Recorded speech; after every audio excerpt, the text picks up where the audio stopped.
things that we're doing to them in schools are absolutely the wrong things. And so ATL and the NUT bring to this both concern for our own members and what our own members as teachers and school leaders are being required to do.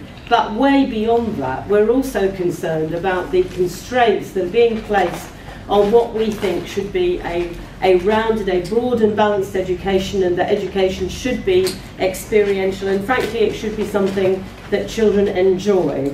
And probably you will have noticed that I think it was now 3 years ago, UNICEF found that the children in England, not in the UK actually, because there are differences between the education system in England and Wales, England and Scotland, England and the north of Ireland, that actually children in England were some of the most unhappy children in the world. And clearly they don't spend all of their time in school, but they do spend a good deal of their time in school, and it's a matter of regret to us, and something therefore on which we need to campaign, that we think that much about education is making children unhappy, and of course at the furthest extent of that, it may actually also be making young people ill. I'm not going to talk at all about early years education because Wendy is the specialist on the platform on that, but I would just say to you that we are making our children start in a not good way, and bear in mind that there are plenty of places in Europe where children won't be beginning formal schooling, certainly until they're 6,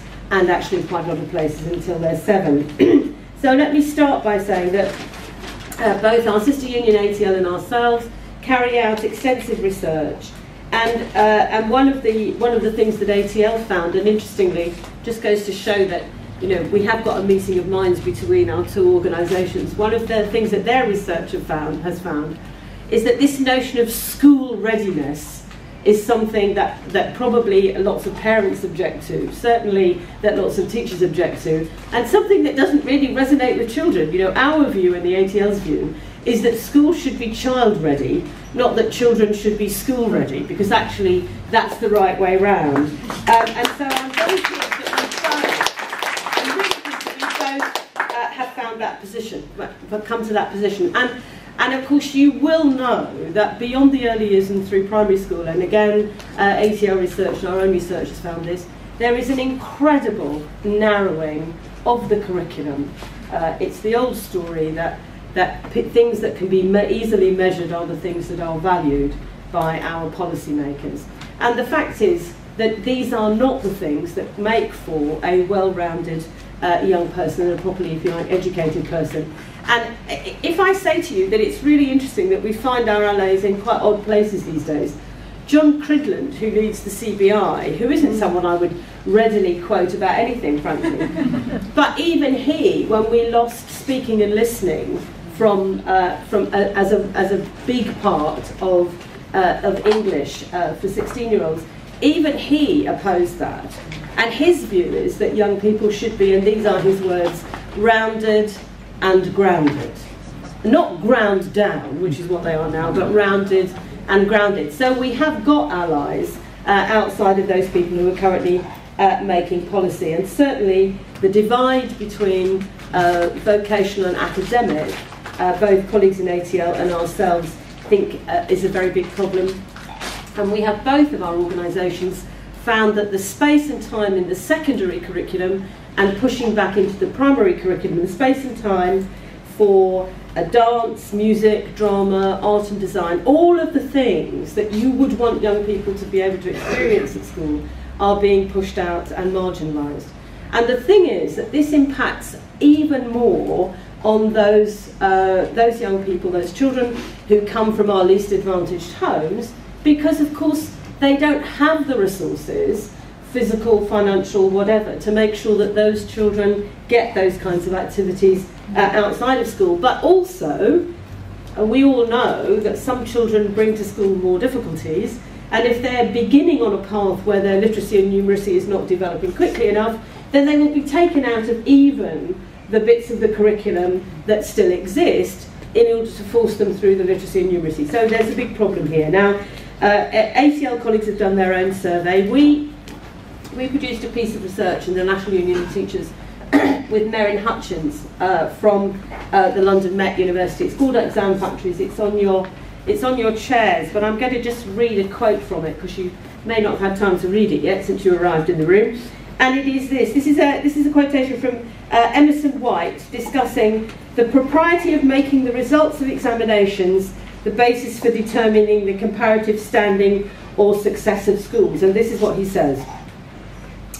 They have perverted the best efforts of teachers and narrowed and grooved their instruction. They have occasioned and made well-nigh imperative the use of mechanical and rote methods of teaching. They have occasioned cramming and the most vicious habits of study. They have caused much of the overpressure charged upon schools.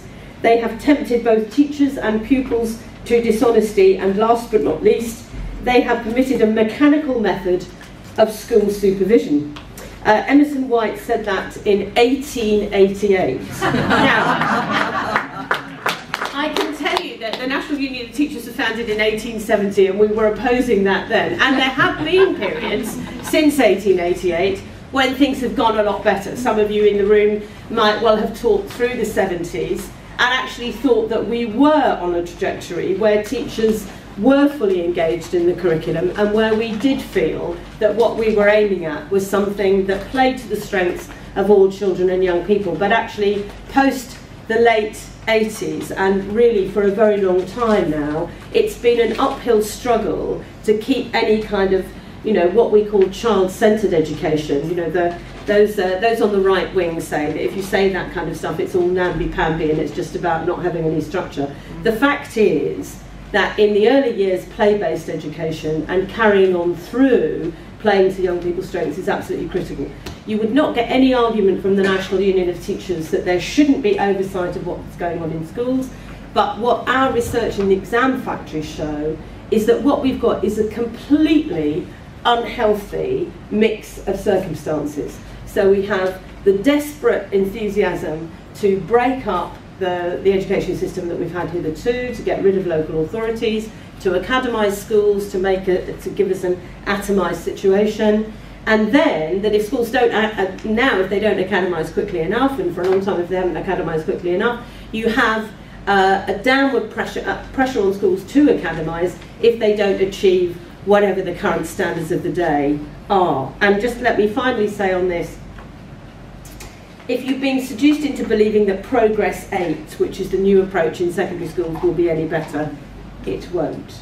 It will still have the same problem of the vocational and academic divide. So ourselves and the ATL are very concerned about children's mental health, and you can read stories every day of how, you know, what we're doing to children in school is not what we want to do. We do have an alternative. The alternative is that education should be broad and balanced, that schools should be able to work together, and that we should have an inspection system of school worthy of its name, not Ofsted, where the correlation between what schools do in terms of exam results and whether they're considered to be successful is about 99%. So frankly, they might as well never come into school and look at what we're actually doing, because they're only interested in exams.